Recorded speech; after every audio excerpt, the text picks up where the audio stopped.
Welcome back to this already the final segment of the Price of Business here today. Looking forward to spending some time with my friend Charles Alvarez. He's with a great company called Cornerstone Business Academy. That's cornerstonebusinessacademy.com. It's a leading provider of consulting and coaching for both sales and marketing. And by the way, I'm intimately familiar. Our company has used the services of Cornerstone Business Academy, and I can't even begin to tell you what kind of difference it makes for our business. And so I'm very careful about who I recommend, but I can recommend Charles Alvarez without reservation. Charles, good to see you. Glad to be on the show again, Kevin.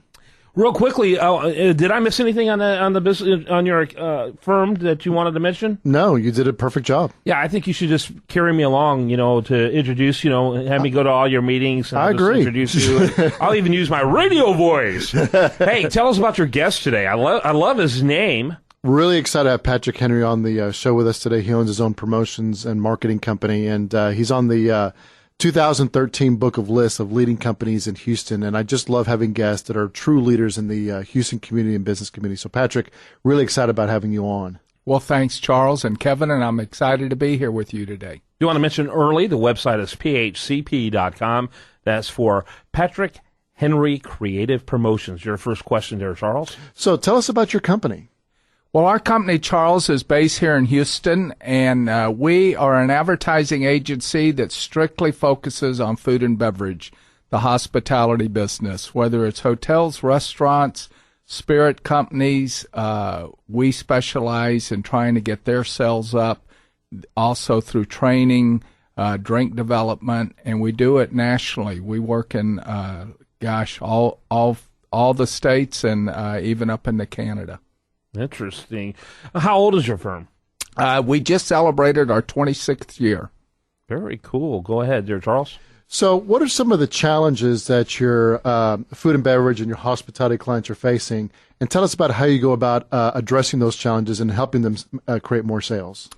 Well, it's a variety of ways that we try to come in and help build the sales and for various chain accounts. Most of our business are national chain accounts, whether it's Outback Steakhouse or California Pizza Kitchen, Lowe's Hotels. But basically, they come to us and request that we find ways for them to increase their beverage sales in their venues, whether it's casual dining or whether it's in a hotel. And we do it in various ways, starting from the training aspect of it, of actually going out and training the staff on best practices of serving, or in marketing and promotions, finding ways to get people into their concepts and into their hotels.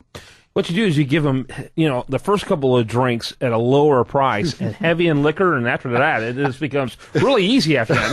Now, lawsuits and liability become a problem, but hey, at the very least, though, you did increase liquor sales. Just my suggestion.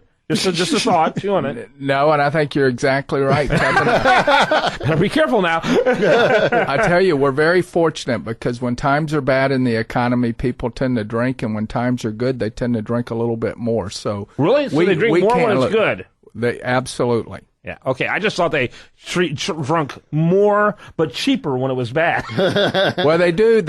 They do watch their budgets a little bit more on when they're ordering wine or their favorite beverage and everything. But we find out either way that we're fortunate enough that they want to drink either when it's bad or when it's good out there in the economy.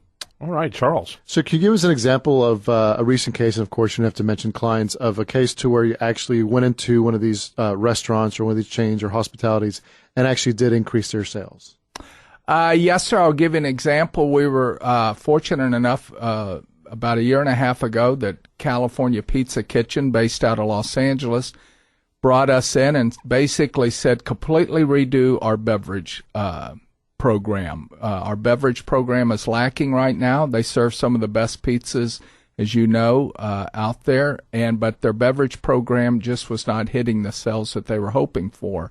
So that we basically went in there, we visited, I believe it was 29 California Pizza Kitchens over a 45-day period, just to get an understanding of how we could come in and increase their beverage sales. And basically we did it by creating an entire new beer program for them, because our first thought was that there's nothing more simple than pizza and beer. So we developed a great new beer program for them. And then as far as wine came, it was really low-hanging fruit. One of the first things we suggested is they had never put wine glasses on the tables. Low-hanging fruit. That's a pretty good pun. I like that. For wine. And there it is.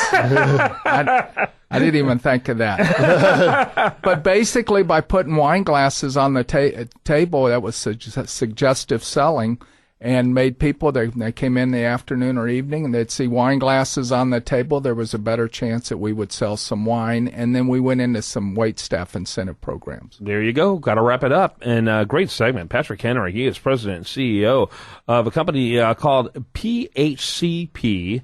That's Patrick Henry Creative Promotions, phcp.com. And, of course, Charles Alvarez, he brought this great guest in today, and he's with cornerstonebusinessacademy.com. Gentlemen, thanks to both of you. A lot of fun. Great segment. Kevin, thank you very much. Great show. Thank you. Great show. Went fast, and love talking about food, restaurants, and even the occasional alcoholic product. And so had fun with you here today on today's show. Do want to remind you, best content here shows up over there at usdailyreview.com. And you're listening to The Price of Business.